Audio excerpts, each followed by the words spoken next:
At the New Israel Baptist Church, Pastor Douglas Haywood preaches about the power of the ballot box.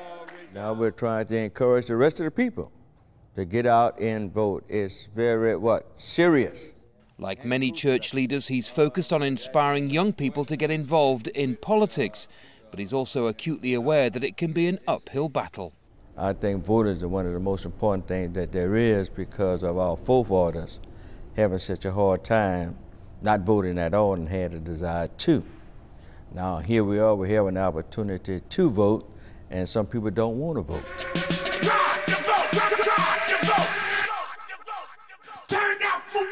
National campaigns like the one from Rock the Vote are aimed at changing that, but even star-studded viral videos may have limited effect.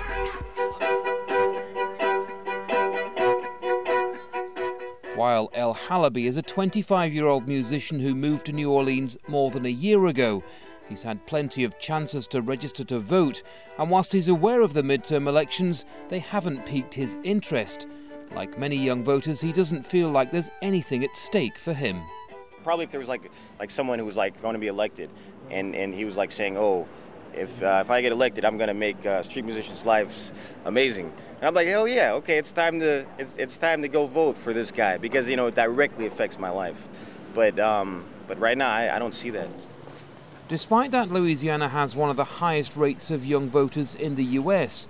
But academics say midterm elections simply don't hold the same appeal as presidential elections. If they're not really seeing results from the two parties, and it's not a big election and there's not a presidential race on the ballot, they sometimes just feel like it's not worth their time to come out to vote. The so-called millennial generation then has a powerful electoral voice in Louisiana.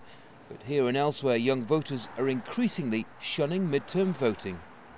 According to the US Census Bureau, the number of young voters who turned out to the midterm elections in 1964 stood at just over 50%.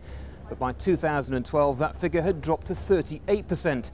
That equates to the loss of tens of thousands of young voices who, in an election this close, could make all the difference. Andy Gallacher, Jazeera, New Orleans, Louisiana.